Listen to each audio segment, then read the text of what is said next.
Assalamualaikum students, my name is Ruxana. Today we have started that biology chapter 5. Topic इसका है cell cycle.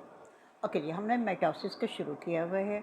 आपको पहले पता चल चुका है मेटासिस और मियोसिस दो ऐसे हमारे फेजेस हैं जिसके बीच में सेल डिवीजन होता है. अच्छा जी, मेटासिस जो सी है वो आगे दो हिस्सों में तकसीम हो जाती है, जिसमें एक आपका कैरियोकिनेसिस होता है और दूसरा आपका साइटोकिनेसिस होता है. इसके बीच में जो कैरियोकिनेसिस जिस वक्त हम पढ़ रहे हैं फेज, ये कौन सा है? न्यूक्लियस डिवीजन का होगा, यानी कि इसमें न्यूक्लियस डिवाइड होगा. और जो दूसरा साइटो का होगा किनेसिस फेज, वो आपका साइटोप्लाज्म के डिवीजन का होगा. अच्छा जी, अब हम यहाँ पर प्रोफेज से स्टार्ट करते हैं. हमारा पहला जो मरहला होगा वो क्या होगा? प्रोफेज का. प्रोफेज में क्या है, आपको शुरू से पढ़ते आ रहे हैं क्रोमेटाइन. क्रोमेटाइन क्या होती हैं? वो सिंगल, नीचे मैंने डायग्राम में शो करने की कोशिश की, वो सिंगल पड़े हुए होते हैं प्रोफेज में. उनमें कोई भी अभी चीज़ इंक्रीज़ नहीं होती. बाद में वो क्या होता है, क्रोमोसोम्स में चेंज हो जाते हैं. फिर उसके बाद नीचे जिस वक्त आप देखिए सेंट्रो जो है वो सेंटर में आप आके देखिए नीचे की तरफ, तो वहाँ पर क्या हो जाएगा, आपका सेंट्रियोल डिफिकल्ट हो जाएंगे और जो है आपका न्यूक्लियस जो है वो डिसअपेयर होना शुरू हो जाएगा.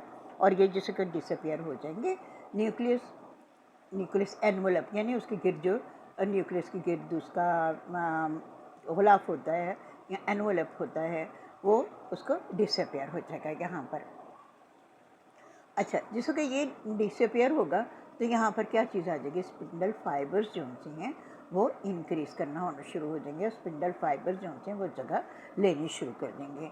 और सेंट्रियोल भी आपका डुप्लीकेट हो गया, और उसके बाद आपका स्पिंडल्स का जो है वो भी बनना शुरू हो गए. आपके स्टिम्बल्स यहाँ जो से हैं वो शो होना शुरू हो जाएंगे. और ये जो स्पिंडल फाइबर्स हैं ये आपके मौजूद होंगे उसमें सेल में.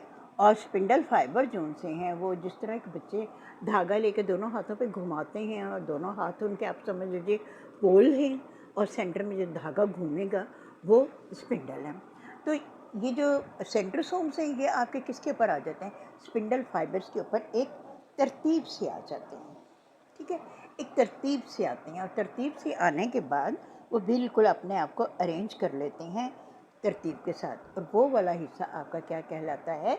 आपका मेटाफेज कहलाता है, जिसके जो तरतीब से आकर क्रोमोसोम जुड़ते हैं. अच्छा, वहाँ पर जिस वक्त ये मौजूद होते हैं तो अपने आप को अरेंज कर लेते हैं. अब ये उसके ऊपर अपोजिट डायरेक्शन पर मूव करना शुरू कर देते हैं. जो यानी कि ये जो स्पिंडल फाइबर है, ये पोल जो दो पोल हैं ना, यानी वो जो बच्चे ने दो हाथों में डाला हुआ धागा वो खींचने लग जाता है अपने दोनों हाथों से, और जो सेंटर वाला एरिया है उसका वो खींचने लग जाता है. तो इसी तरह यहाँ पर पोल्स का भी यही है कि जिस वक्त वो सेंटर में एक दूसरे पोल अपोजिट डायरेक्शन पर क्रोमोसोम मूव करते हैं तो वो खींचने लग जाते हैं. और ये वाला हमारा कौन सा फेज कहलाएगा? एनाफेज कहलाएगा. जब वो खींचने लगते हैं और बिल्कुल खींचकर बराबर हिस्से में तकसीम होते हैं, सेंटर से तकसीम होते हैं, बराबर हिस्से में सेंटर में तकसीम होते हैं, ताकि इनके जो क्रोमोसोम्स की तादाद है वो इक्वल दोनों साइड पर होती है, उसमें कोई फ़र्क नहीं होता.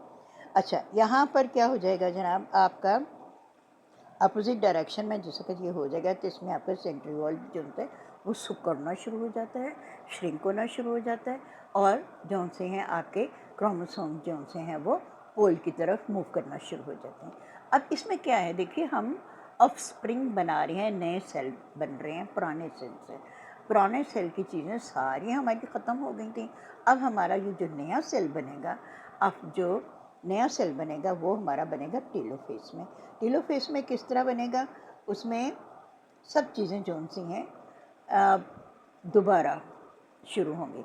यानी यहाँ तो ये अलग अलग दोनों हो गए, किसके बीच में? आपके एनाफेज में अलग हो के इन्होंने अपना अपोजिट पोल की तरफ एक दूसरे को किया, और वो सेंटर में से हाफ होकर अलग हो गए. दोनों अलग हो गए. अलग होने के बाद अब ये दोनों एक दूसरे के करीब जुड़े हुए होंगे, लेकिन الگ ہو جائیں گے اور اس کے قریب جو ان سے کیا ہوگا، ریورس پروسیس سمجھ لیجیے، یوں میں کہہ لیتی ہوں کہ پھر وہ جو ہے ریورس پروسیس اس میں شروع ہوگا، یعنی کہ نیوکلیس کے لیے نیوکلیس انویلپ بنے گا، پھر اس کے بعد کرومیٹائڈ اور وہ سارا جو سلسلہ ہم لوگوں نے شروع میں ختم ہوا تھا وہ دوبارہ رپیٹ ہو جائے گا، یعنی کہ نئے سیل کو دوبارہ وہی چیزیں جو سی ہیں وہ ملیں گی اور ایک نیا سیل وجود میں آ جائے گا۔ تو یہ جس وقت سیپریٹ ہوں گے اینافیز میں، تو دو سیل کی صورت میں جس وقت یہ اپوزٹ سائڈ میں الگ ہوں گے، جیسے کہ میں نے آپ کو بتایا کہ اسپنڈل کون سے کہلائیں گے آپ کے، جیسے فرض کرے کہ بچے ہاتھ میں دھاگا ڈال کے گھماتے ہیں تو ہاتھ آپ کے جو سے پول ہو گئے اور جو دھاگا ہے وہ اسپنڈل ہو گیا۔ اگر وہ کوئی چیز اس کے اوپر لگا رہا ہے تو وہ آپ کے کروموسومس ہویں گے، اور جس وقت بچہ کھینچے گا تو وہ کیا ہو جائے گا، دونوں حصوں میں ٹوٹ جائے گا دھاگا۔ اور اسی طرح یہ اسپنڈل فائبرز بھی جو سے ہیں ہاف سینٹر میں ایکول پوزیشن پر ٹوٹتے ہیں اور ایکول کروموسومس جو سے ان کے حصے میں آتے ہیں۔ تو یعنی یوں کہنا چاہیے کہ یہ پھر جب لاسٹ فیز یعنی جو ہمارا ٹیلو فیز ہے اس فیز میں جس وقت جاتے ہیں تو یہ ریورس پروسیس وہاں پر شروع ہوتا ہے، کیونکہ وہاں پر ان کی دوبارہ سے سیلز کی نئی گروتھ شروع ہو جاتی ہے، یعنی نیا سیل بن جاتا ہے، نیا سیل جو ان سے وجود میں آنے لگ جاتا ہے اور اس کی وہ تمام چیزیں جو ان سے ہیں دوبارہ سے بننی شروع ہو جاتی ہیں، جو کہ پہلے سیل میں یعنی جس سیل سے وہ وجود میں ہے موجود۔ اچھا جی، یہاں تک تو ہوا۔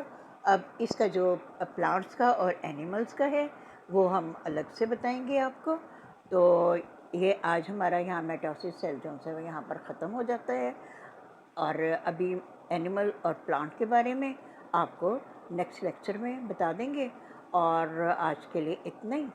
انشاءاللہ تعالیٰ آگے دیکھتے ہیں۔ آپ اپنا خیال رکھیے گا۔ اللہ حافظ۔